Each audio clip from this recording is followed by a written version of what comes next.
just going to go right into our next amazing presenter, Anna Scime. So welcome, Anna. Anna is an internationally exhibited media artist whose latest project, Lake Sturgeon's Guide for Surviving the Anthropocene, is an experimental work created from 9 years of research and fieldwork collaborations with scientists working in biology, geology, and ecology. It consists of a feature-length nonfiction film, a series of short video essays, and a multimedia installation comprised of interrelated pieces. The project examines history, art, culture, and language through an ecological lens pointed at a single species and zooms outward from there. Though varied in material, style, and genre, Scime most often experiments with moving image-based work at the intersection of art, technology, and science, addressing topics including the Anthropocene, eco-histories, and the archive. And with that, welcome. Thank you so much for being here with us all. Oh, thank you all so much for having me. So pleased to be here, so honored. I'm signing in here from Buffalo, New York. For those of you that don't know, this is also Haudenosaunee territory. It's Seneca land, and we are all grateful to be here, no matter how we got here. So, Nyawe. I'm going to start off just by quickly taking you for a virtual tour of the exhibition, and then I will show you some video clips, and I'll pop back and chat with you face to face, and you can feel free to ask me whatever you want, and I will do my best to answer it. So thank you for your time and your attention, everyone, and I will start screen sharing now. Thanks. So the first thing you see when you enter the room is this large print of a pectoral fin spine. And you can age a sturgeon similar to how a forester would age a tree. They lay down annual rings. So they take these samples, which are a small clipping from the pectoral fin, the spine, and it does actually regrow and heal itself. But you can tell a lot of information from this. So this is actually a blown up microscope scan, and it's made to kind of look like a slide. It's on spalted maple wood that was reused from a friend's property. There is a small scale here called untitled scale. And as you can see, there are some items on the scale. It's in balance. And you have what appears to be an ostrich or perhaps even an egret feather. And what appears to perhaps be a mother of pearl caviar spoonful placed on the other side. And so that piece kind of looks at things like environmental justice and conservation advocacy, and looks at some of their favorite symbols, like the egret, which is the symbol of the Audubon Society, and the sturgeon, which is the symbol of the Waterkeeper Alliance. You have some video screens, 2 different monitors that have different field work and biological studies that were conducted in local waters here in Western New York, Lake Erie, Lake Ontario, the Niagara River, featuring Fish and Wildlife Services, New York State DEC, and some others. We have a curiosity cabinet over here that contains all sorts of fun items and kind of grounds this room that is so filled with water and light. And you have everything from, trilobites and ammonites and other fossils to fake fossils, and artwork and postcards and other signifiers of value similar to the scale, things like ancient coins. There's one in this bottom corner here from Thrace. There's photographs and all sorts of fun items that kind of shorthand reference a lot of the ideas that are kind of moving throughout the project. Over here on this end, you have an observational study that was conducted in the lower Niagara River in spring of 2018. And it was a stationary camera and hydrophone and a light on a sensor. that would record for 24 hours. It was powered by marine batteries that we actually had to hike in and out of the gorge every single day. And the study recorded audio visual data 24 hours a day for 16 days until the study, which was supposed to last a month, ended a bit early when the whirlpool jet boats, which are tourist vessels that go through the Niagara Gorge here, which has rapids and variation of water depth that makes it impossible for boats with normal motors to be able to go up all the way to the whirlpool. But that boat, the sheer force of the sonic kind of boom that it creates actually turned this huge apparatus around and kind of smashed it in a rock. So we had to end the study after 16 days. But each of these screens kind of loops 24 hours worth of video. Every now it'll cut out, every now and then it would cut out because you're actually, running a line up to a marine battery with a box with a computer running surveillance software and recording software and all this other stuff all at once. So every now and then we'd lose the signal. This is also an international border for those of you who aren't familiar yet with the Niagara River, or I'd rather say international borders as much as borders exist. So it's a complicated place for technology and installations like this. So it was a really interesting project. And as you go through, there's little QR codes that actually link in to my site and other sites and kind of give you more information about each of these pieces. We have another monitor here, similar to the other. It's a lot of wild sturgeon populations spawning in the Niagara River. It's also a lot of field work and research going on in these screens as well. And we have another curiosity cabinet here that contains similar items. Here we see a sturgeon otolith. Here is an ancient coin from Sicily, some old photographs of sturgeon, some personal effects, some dandelions to connect back to our last talk, and one of my favorite plant species, some fall dandelions, which are not the same thing, zebra, quagga mussel shells, things that are in this environment, things that you would find in a curiosity cabinet.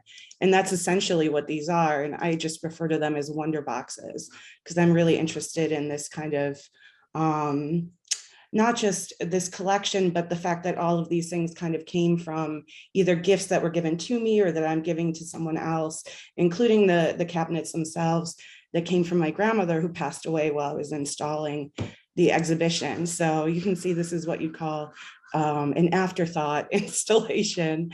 And then we have probably the part that gets the most attention, and I think with good reason. And it's this installation of a tank here that is live streaming audio visual from the tank into the gallery. And this tank was until early October filled with little lake sturgeon fingerlings, and they're basically young sturgeon. They're hatchery raised. They're taken up from Messina, New York, near the St. Regis Lands and the NIPA facility. And they do what's called an egg take, where they pull what's believed to be a female spawn-ready sturgeon out of the water. They'll do an ultrasound and see if she does in fact have eggs, if she is in fact a she. If she does and she is, they'll give her a shot of hormone, massage out the eggs non-lethally into a big bowl. Then they'll grab a male sturgeon in the spawning group, and basically you just pick those up and they melt everywhere and they mix everything together with a turkey feather, which is pretty magical to watch in this big bowl. And then these fertilized eggs go to a hatchery near Oneida Lake, where they are raised, and then they are restocking the last couple years, Cayuga Lake, Oneida Lake, and parts of the Genesee River to reintroduce lake sturgeon that have been extirpated from these areas. So these little magical creatures were living in here basically from August 6th until October 6th, when we had to bring them in the Yeti cooler and release them into the wild alongside the others that were raised with the hatchery this year. I think all in all three water bodies, something like 23,000 3.5, 4-month-old fingerling sturgeon were stocked in extirpated waters. Our waters here in Western New York, we're very lucky to have two of the few wild populations left in Lake Sturgeon's traditional habitat and range. Messina does as well. That's why they do the egg take up there. But these other waters, the Finger Lakes, Oneida, other parts of Lake Ontario, and Lake Erie, they don't have the historical population at all that they had. There's nothing. So they're reintroducing these species, and they've been doing it for a long time, basically as long as I've been alive, since the early 1980s. And because these are such long-lived fish, they're just starting to see results now. They're starting to see that these fish that they stocked are coming back to spawn now in the waters that they were stocked in. And the thing about these fish that I think is really unique is that they don't spawn every year. They don't spawn really until they're somewhere between 15 and 25, 30 years old, depending if they're male or female. They do not spawn every year. It's more like one every 4, or even, I've read one every 1 to 7. So they're really interesting, kind of finicky fish. And because they were sought after for caviar, really initially here, they were seen as kind of like a bycatch that was a nuisance. And they were used to feed pigs, or maybe even start a fire on a beach to keep you warm while you're getting those target species that you really want to eat.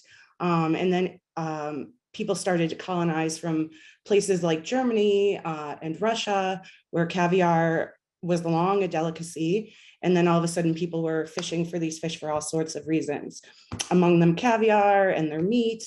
They also produced isinglass.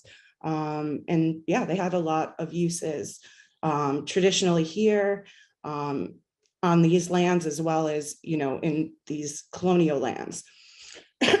So I just want to really quickly maybe show you a little bit of the babies. They're really, I think, beautiful and interesting to watch. And I think that, as Max pointed out, among many wonderful thoughts yesterday evening, we learn a lot, I think, just by watching and trying to erase the eye.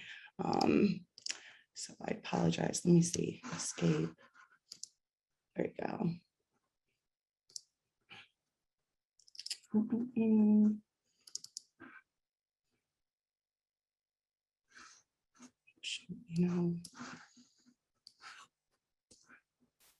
So first, I'm going to start by just showing you something that's on one of the monitors.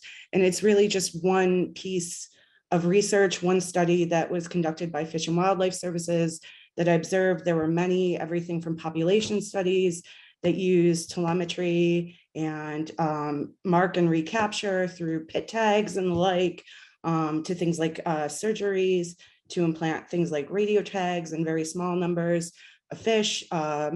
We had these dietary studies here. There were larval studies, egg met studies, and then there were my studies, which were largely observational, directly taking footage of the fish while they're spawning in various methods, either through installations or live in the water with help and with harnesses on. It's actually very dangerous. The current is incredibly swift in all the areas that they like to spawn. So it's kind of the same as diving rules. But I'll start by showing you this dietary study.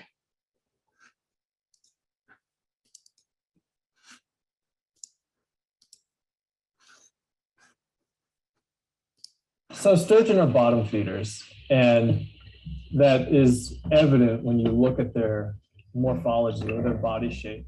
They have a flat stomach, a snout that points down, and a mouth that only goes down. And so they basically cruise along the bottom, sucking up all different organisms that are in the sediment and the substrate. And that's what they eat all day, is they just cruise around, sucking up invertebrates and fish. The barbilles are chemosensory organs, so they can basically sniff out or sense the chemicals coming from different prey items and basically, root around in the bottom and smell and pick up organisms that they think they can eat.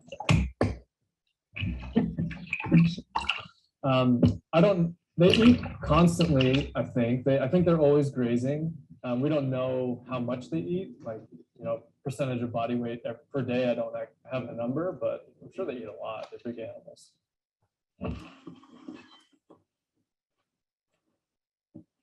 So we've been conducting a diet study the past few years in Lower Niagara.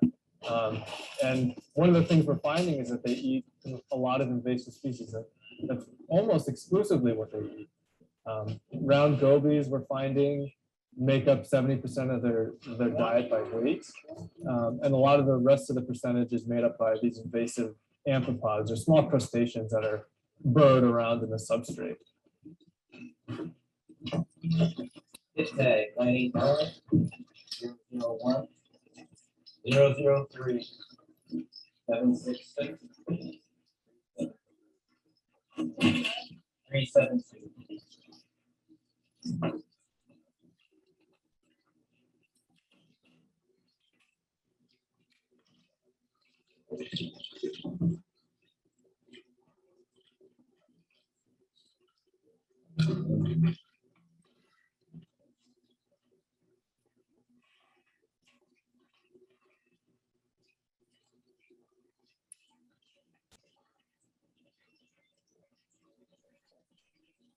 Is there sound here, Anna? We seem to have lost sound. Leaders. Oh my goodness. Can you hear me? Kathy? Yes, I can hear you, and Yes. we had the sound until he was working on the fish fin. Okay. So parts of it are very quiet. So I can also turn Okay. it up. That would be great. I think it's Thank up you. all the way though. I'll try and be quiet. All right. It's okay.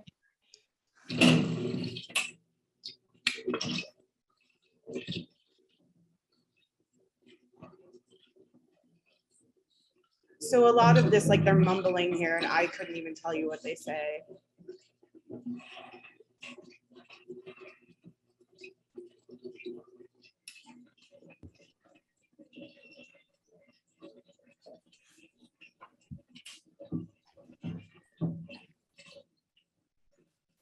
Should be shallow, so I think that's maybe the problem.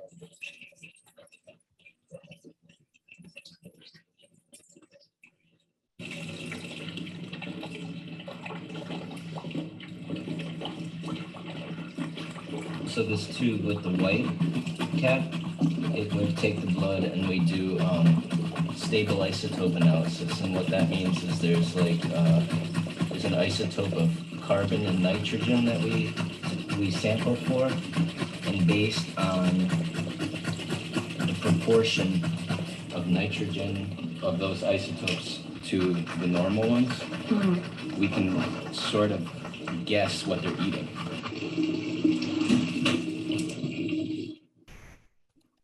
So you know what I wonder if you slime. I think that's gonna help. 635.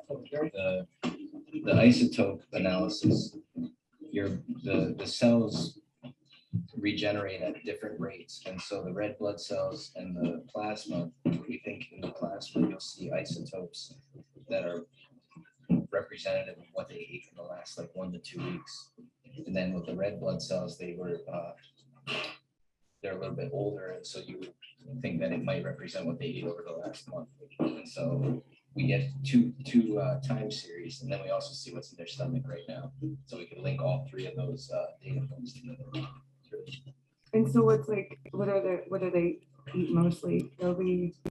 Goby, amphipods, which are these little crustaceans, and what else? Snails. Yeah, they have a pretty good insect larvae. Yeah, some pretty good variety of stuff. Everything. What we're seeing that's interesting is that the top 3 prey items seem to be invasive species, and so those invasive species have fully integrated into the food web for sturgeon, sort of in terms of passing energy up from the bottom. So that's pretty interesting to see.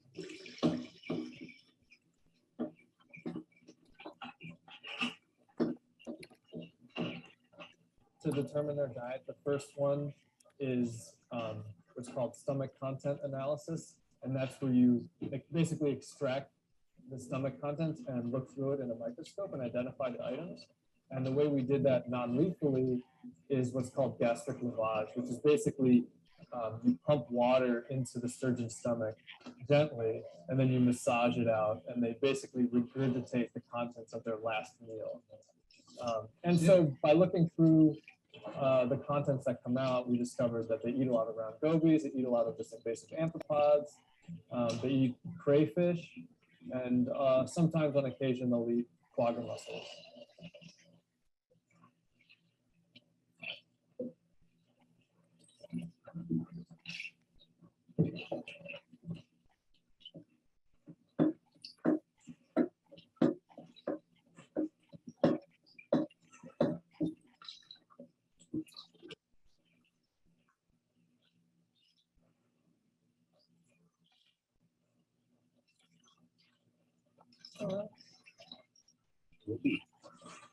Crayfish.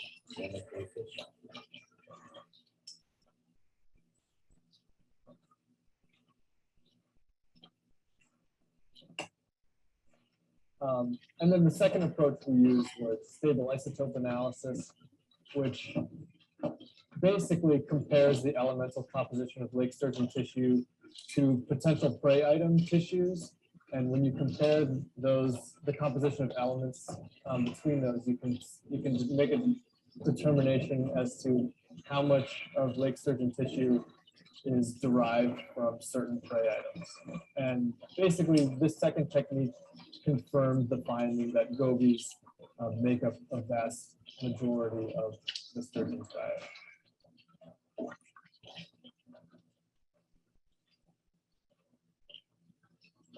He doesn't want to let it go.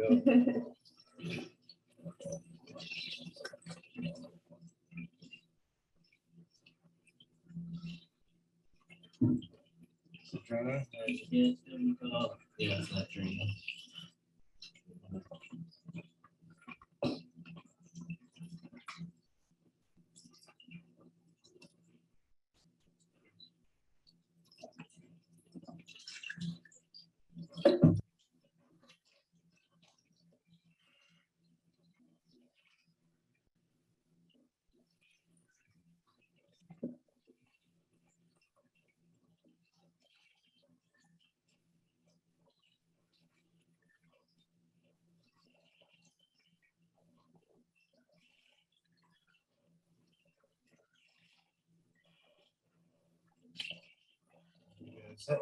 Yep.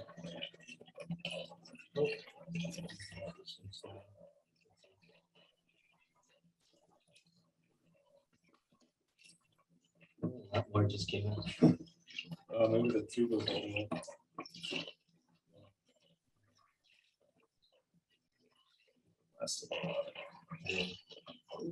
What's that? Crayfish.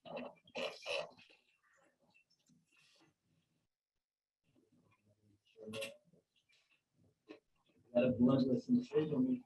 Oh, nice. Oh man, that thing is so big.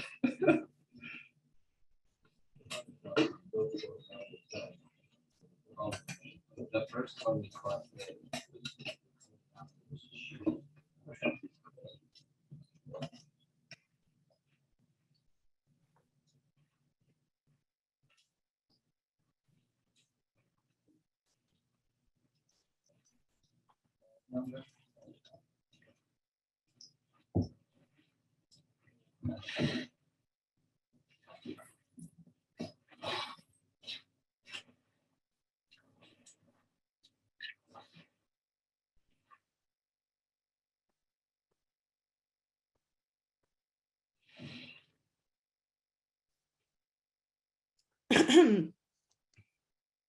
So that would be one of the videos you would kind of see looping around. Now I'll show you kind of what I do, what I spend a lot of my time alone doing. just by showing you some shots of the sturgeon themselves in the wild.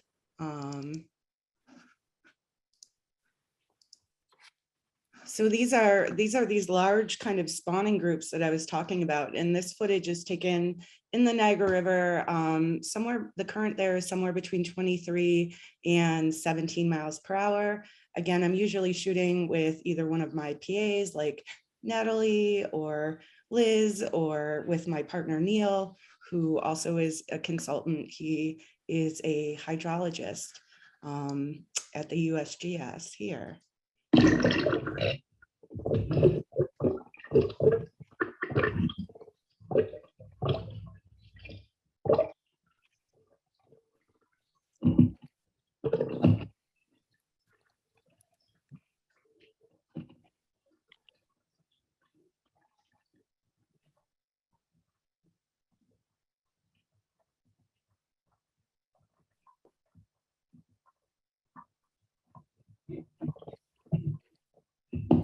And so for roughly, I want to say 8-9 years, we every springtime have been documenting where the various populations are spawning as much as we can on the upper and lower river, US and Canadian side. You know, take all sorts of video, audio. They do actually make sound when they spawn. This is not shot right here with a great hydrophone. But there are stories about how they make thundering sounds over in Wisconsin. And it's interesting, every now and then we can hear it here, but we do have a lot of, you know, the water here, as I said, is very swift. There's a lot of turbidity. So it's rare that I'm able to catch their spawning noises, but it's really fascinating and beautiful. And I'll try and show some of that later too. So I'll just kind of scroll through, because this is stuff eventually that'll be released, and it's probably not coming in quite as nicely through this as it would be in another format. But yeah, we have so many hours of this, and there's a ton of data that you can gather from this footage. There's a lot that it can kind of tell you about the populations, the habitat, although it is freshwater. So your visibility is anywhere between 7 and 15 feet on a good day, which can be rather challenging. Yeah, so pull out of that there, maybe go back into the room and back to this tank. I'm not entirely sure where I stuck that video. But I think it's worth seeing the little ones in their habitat. You know.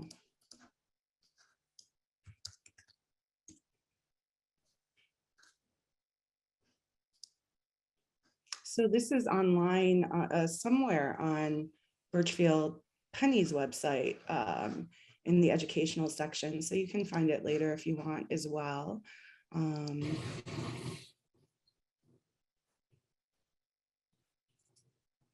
But this is the first day, and I'll turn down the volume here because it's really just the tank that you hear most of the time.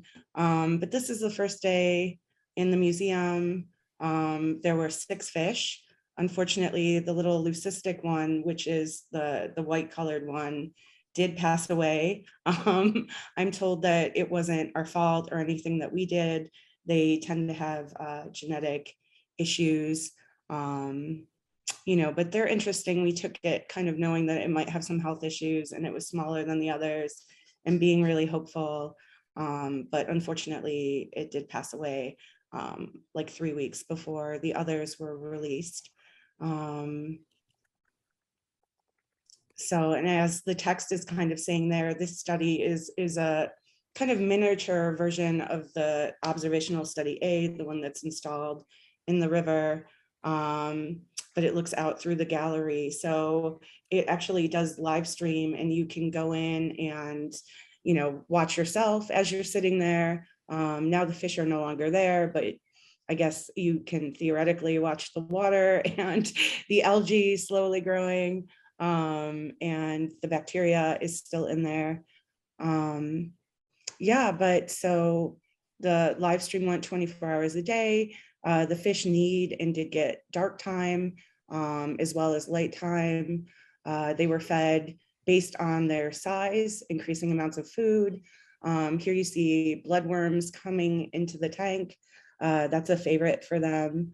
And as in the other video, Eric from Fish and Wildlife was saying, these fish kind of scoot around on the bottom of the tank or their habitat, wherever it might be, just kind of sucking up food like little vacuums. And you can see when they sort of pop up there, that's exactly what they're doing. They don't have teeth. I've found them in the wild, and as well as these little ones to be very gentle, curious creatures. If you don't scare them off initially, they'll usually, kind of just either include you in the activities or completely forget you're there, or even become curious about the camera. Those barbels, again, they're chemosensory organs. They do rely on those heavily, but also sight.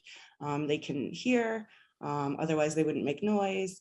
They can also jump out of the water, and you'll see even as their little fingerlings here, they kind of come up to the top of the tank and they'll scoot around getting the worms that are floating at the surface.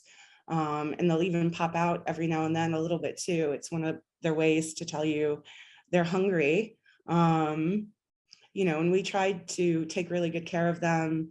I appreciated other discussions as well about care. This was my first project, caring for anything other than zebra and quagga mussels in a museum or gallery setting, because these fish were on a special permit from the DEC, an ETSI permit. Only the people that were on the permit, which was really me and the scientists that for this piece we were partnered with at New York State Sea Grant and USGS and Fish and Wildlife Services. Really, those were the only people that were allowed to touch the tank or fish. So that meant that basically every single day, I would go in and feed the fish and clean the tank. And if I was lucky, I would document them too. But yeah, I learned the hard way. Taking care of a fresh recirculating aquatic system and quickly growing fish is quite an ordeal, even though it's completely magical. And I feel beyond lucky to have had the privilege and honor to kind of care for these beautiful ancient beings before they were, brought to their next adventure. And they are pit tagged now before they were released. So if they are recaught, they will know that these were the fish that lived at the Birchfield Penny for a brief time and were partially reared there. Yeah, but they're amazing. I actually miss them quite a bit, but I do not miss the amount of care that they need in the middle of the business day. That is very challenging. The tank system was a gift from the U.S. Fish and Wildlife Service Lower Great Lakes for the exhibition, and it's going to actually be reused in another educational display and program. So yeah, everything in, I guess, this project sort of practices a certain image ecology and, tries to be shared and reused as much as possible with all of the project partners. And they are diverse and varied. So yeah, I guess that's pretty much the installation part. And the nonfiction film I'm not presenting publicly yet, but will be soon. So maybe I will stop screen sharing now and see if anyone wants to have a discussion. And I'll thank you for your patience. And I hope that you could understand and see everything well enough. Thank you, Anna. That was great. It was really wonderful to see those fish so intimately, especially the spawning images are incredible. And it's amazing that you've put so much time into them and, spent this time tracking them down and using all of this high-tech equipment to record them, because I know it takes forever to get the kind of footage that you just showed us. I guess I do have a couple questions, although I'd love to hear more about the nonfiction film too, but I'll get to that. So I will ask you to talk about that. What is why are you particularly focusing on sturgeon right now? Like, what is drawing you to sturgeon, and kind of, what is their importance to you? Thank you. That's a really good question that I re-ask myself often. Or to all of us, I guess. Yeah.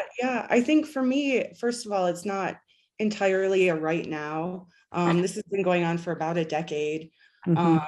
I've been working on the waterways here as ways to kind of look at how we can best interact with nature in the future, but also to look at our history here, ecologically as well as culturally. Everything collects at the water. All animals and species, or many, collect at the water, and so does culture. So I think that water works provide a certain opportunity for whimsy and fluidity and wonder that maybe you're not able to have that freedom all the time if you're working within a landscape, right? Which is shaped land. And even in cinema, it's a perspective on the land, right? You can't show everything at once. You can merely reference it. So all of that, I think, I've been attracted to. I've been attracted to the way that we see mythology and make meaning out of the land around us. So, these fish they're mythic.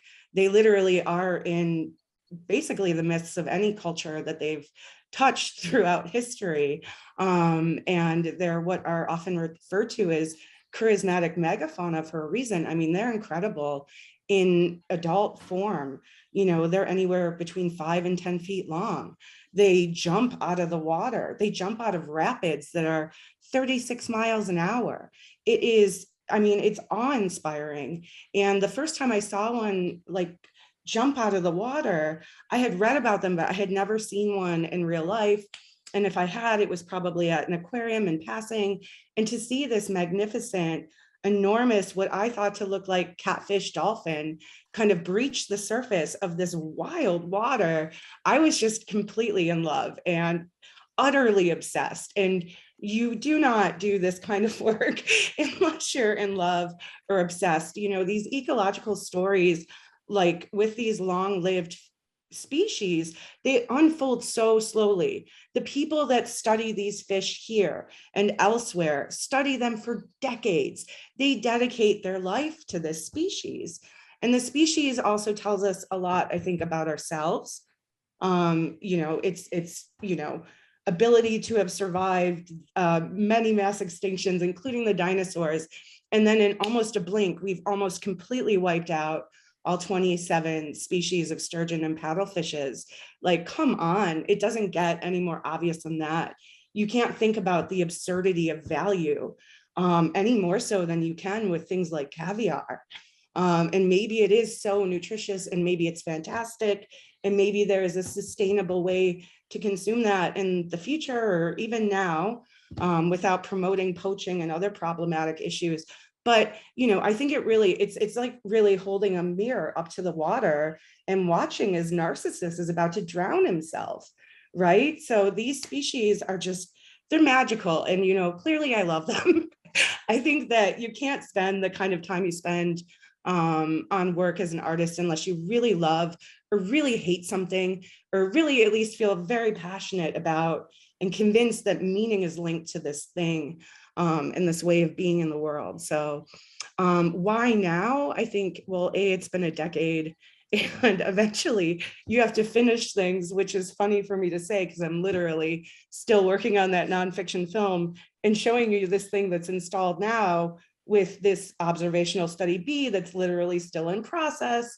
So I am a person that has trouble saying stop, which is probably another reason for the attraction to the water, right? You never have the same water. You can't, it's wonderful in that way.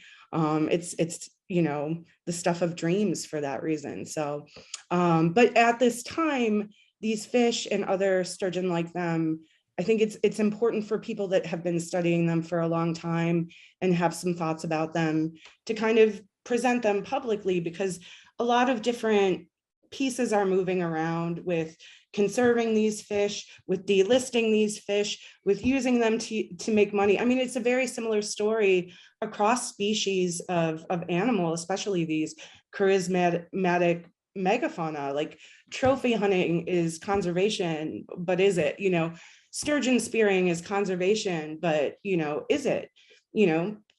It's very complicated, I think, and I have a lot. I wouldn't really even want to wager where I land on all that. I'm constantly reworking and rethinking about all of this stuff.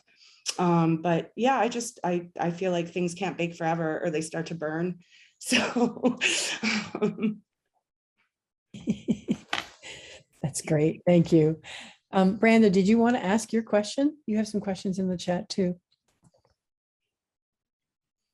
Sure, I'm just fascinated. I just want to know what your gear is and where you are on the frame, and what is your production kit look like, and how do you get down there with them, and does your production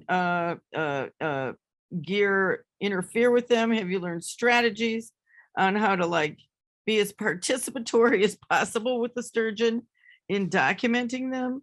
And then finally, I'm just wondering, if you had all of the technology in the world, what else could you do to really go even deeper?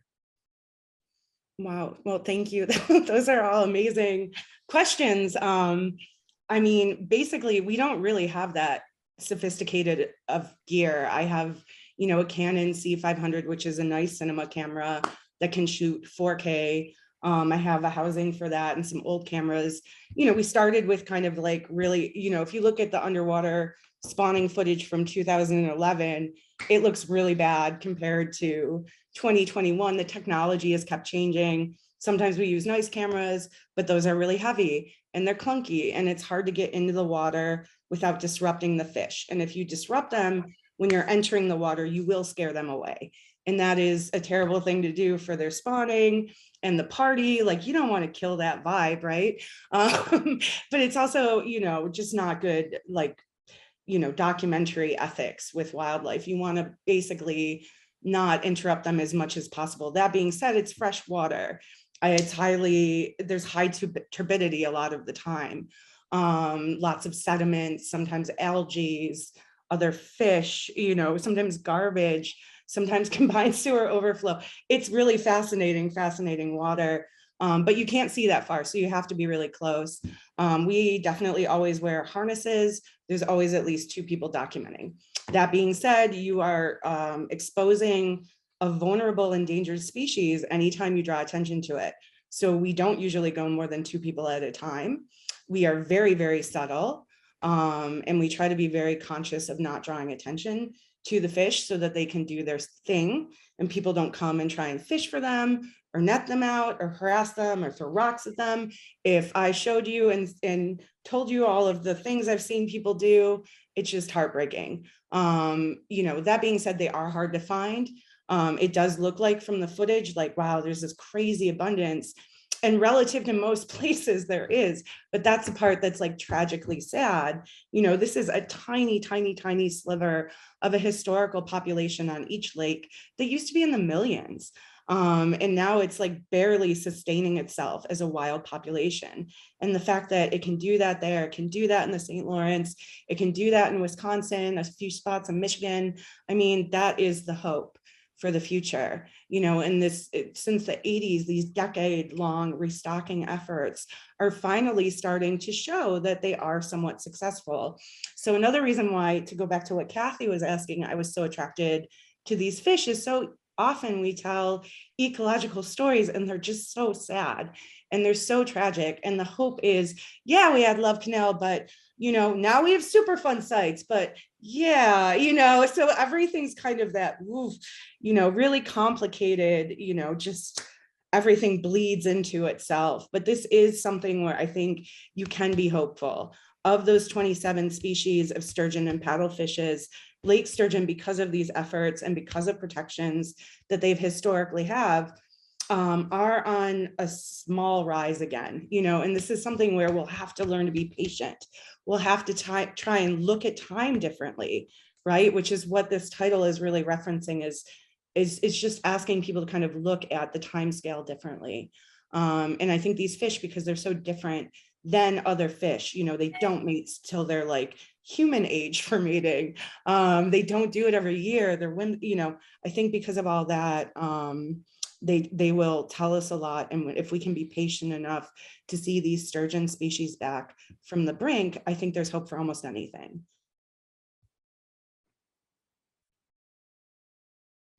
Great, thank you. We have some other comments and such in the chat, which I'm just going to read out. So Paul Flansburgh says that it's his understanding that the sturgeon is the closest thing we have to living dinosaurs.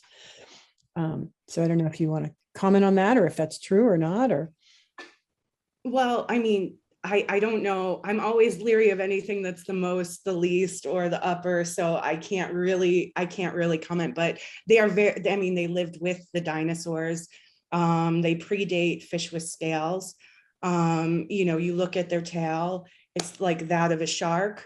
Their design is primitive, but it's sophisticated and it's beautiful and it's timeless, and they are able to adapt, which is why I also decided to, and I'm sorry, I need to remember before I show this material, the gastric lavage or really any of the surgery stuff does upset people. And so I'm really sorry for no trigger warning. I hope you just turned it off if you didn't want to see that. I've heard that listening to it is worse for some people.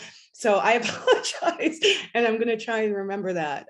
Most of what I do should have a trigger warning, even this, which is one of the few things where I'm like, this is truly kid friendly, but then it's all like fish sex videos and like vomiting and blood. So maybe it's not, I don't know, maybe it's more kid friendly for that reason. But I'm talking to a poop person, so love that. Right on. Well, but yeah. So let me move on to one other question that's come in, which is from Barbara Latanzi. And Barbara says, I don't know, Barbara, if you want to jump in and ask it yourself, you're welcome to, or I can.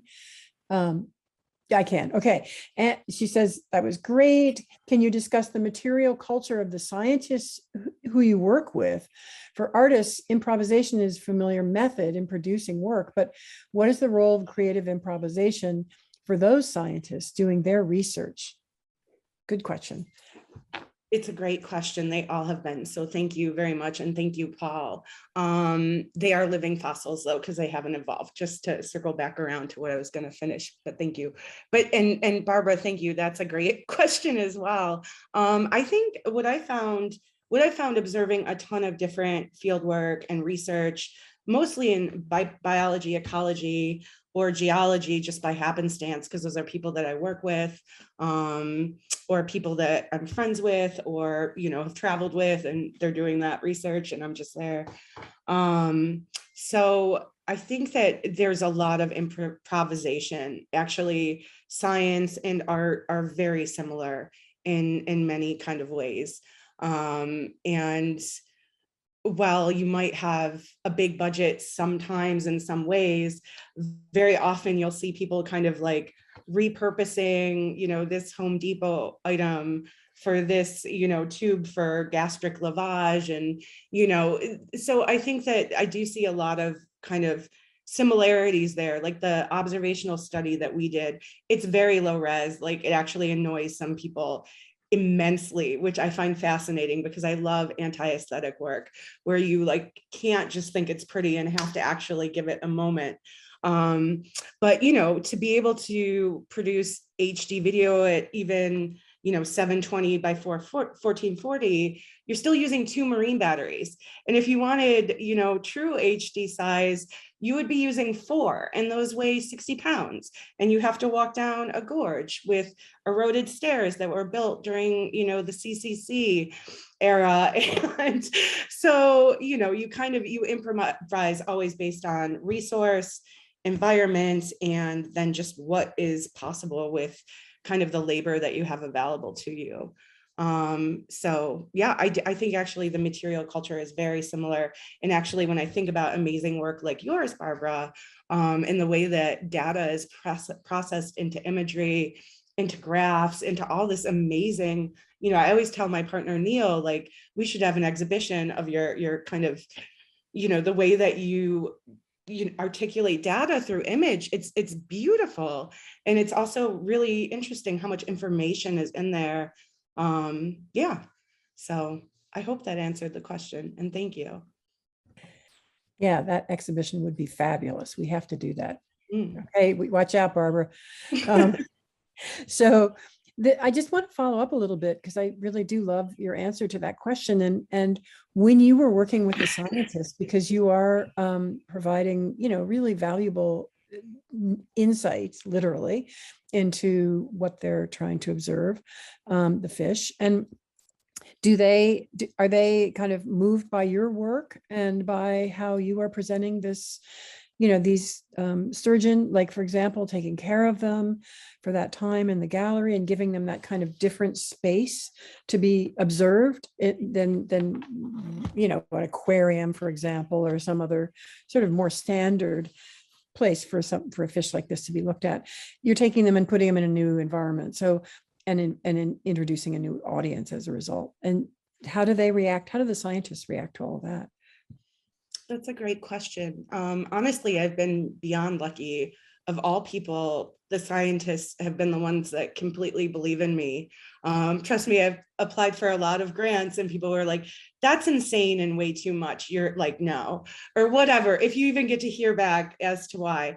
So, you know, this tank, I couldn't get funding for it because I couldn't tell any of the funders I was asking what I was asking for because the permit hadn't gone through, you know. And when you're just like tank for fish related to this exhibition about fish, which sounds so like unsexy right from the get-go, it's like, yeah, we're doing fish, you know. And I think so they were able to, you know, provide that for me and provide me with a way to reuse that, so I didn't feel like a waste monger using this swanky Cadillac of a tank to put these fish on temporary display.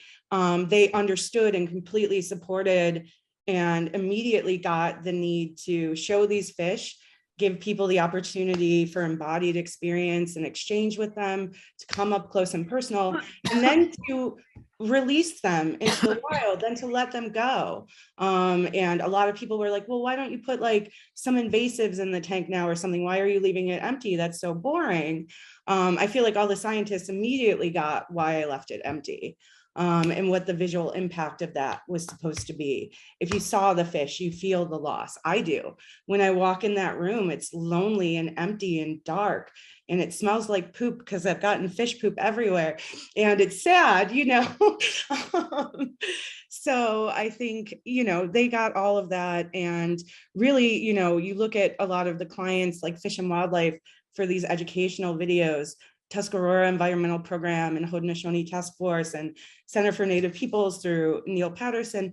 All these people, you know, Dmitry Gorski has been so wonderful to me, the Sea Grant people, the DEC people, you know, they immediately see the value in being able to observe spawning. That is so much legwork that you can't guarantee is going to pan out. Do you know how hard that is to grant fund? You actually need a crazy like citizen science and scientist. And I'll be honest, I don't love that word because I do feel like it has a pejorative implication. And I think that some of the best knowledge I came into contact with was just from constantly being at the river. The fishermen and anglers that I spoke to, the people that lived on these coastlines, that information was so accurate and invaluable. And not to say like people are going around being like, oh, that's where you find them. Like, you don't do that. First of all, they don't show up in the same places every year. So when people ask me that, I always say, no, you actually have to look. And second of all, like, yeah, you wouldn't, that's not how fishermen operate. They're like mushroom people. They're not going to be like, that morel patch is right over there. You know, it just rained. The temperature is, so, you know, so it's kind of, yeah. I feel like I got a little lost there, but I hope that came somewhere near answering your question. They're very supportive. They don't even really need the educational videos, I think, that I make. I really think of it as like some weird form of like patronage, you know, and I'm really, really grateful for that. I think they just want to encourage me, which is really beautiful. Awesome. And we have one comment from Allie that I don't know if it's a question or not, but I really appreciate the slice of the sturgeon's collarbone. I think that's what it was, and how it shows the temporality that's on a non-human scale, the sturgeon's life cycle as a way of understanding time. It's a really beautiful comment. It is a beautiful comment. Thank you so much, Allie. I love that. And then finally, can you talk a little bit about the nonfiction project, which you're teasing us with, but now we are all really anxious to see it? Sure. I mean, it's in process. So I feel like anything I told you now is up for cutting or reworking anyway. But I think the way to think about it is the curiosity cabinets. So these cabinets are kind of like give you I think more of a sense of what I'm kind of thinking about in terms of the nonfiction film. It's more of like an essay structure. It's really interested in looking at the whole species group, you know, using the lake sturgeon as a point of departure. So there's some inclusion of the fieldwork here. There's definitely some of our wild population, but it's also looking at China. It's looking at what's going on in Russia, in Iran, basically anywhere that you have sturgeon, that you have these rewilding and restoration programs, you know, like in Europe, Austria. I mean, it's really everywhere. People are trying to bring these fish back from the brink. And, you know, I wouldn't say completely it's the success with the lake sturgeon, but that's got to be giving them hope and helping them. I love seeing, you know, more of talking about this urban wilderness. I love the last talk. I love thinking about dandelions. I'm like, how are we ruderal? And I'm like, you know, originally I heard the word, I'm like, ruderal, like a boat, maybe, no? But then I learned a new word and I appreciate that. And I'm grateful for that. But it's interesting thinking about dandelions, and they came up before. There is a word here, a Tuscarora word that a friend of mine taught to me called gada. And the word for sturgeon in Tuscarora is the same as the word for dandelion. And the reason being that they kind of come together, right? You see even like those dandelion species in August during the sturgeon moon when they're kind of migrating again. You know, you see them in the springtime when they're starting to fill the rivers around the Great Lakes and, you know, the Mississippi River basin, maybe historically. They're also really interesting, like flower from a colonial perspective. They're fraught territory in and of themselves, the dandelion. So I think, you know, it's really fascinating. And I've been thinking a lot about these like kind of random chance connections. So I think a little bit of that is guiding these films. But they focus on geologic time, I guess kind of our place in the world and how to make meaning out of these sturgeon stories. You know, and things like the ancient coins, which again popped up in the last talk. So I think kudos to the curators for finding these connections either by happenstance or whatever else. So I'm really interested in how and why we place value on different species, including our own. You know, I'm interested in decentering, as came up a little bit yesterday, on flattening the hierarchy of the species, you know, and kind of exploring all that. And I think that these are wonderful kind of being to begin to do that with, for me anyway, locally. Super beautiful. Thank you. Thank you. Thank you. Sadly, we've run out of time, and we will have more time to talk to you at 3 o'clock. So anybody have any final questions, just hold on to them and come back at 3, and we'll look forward to a bigger discussion with everybody who's presenting. So thank you so much.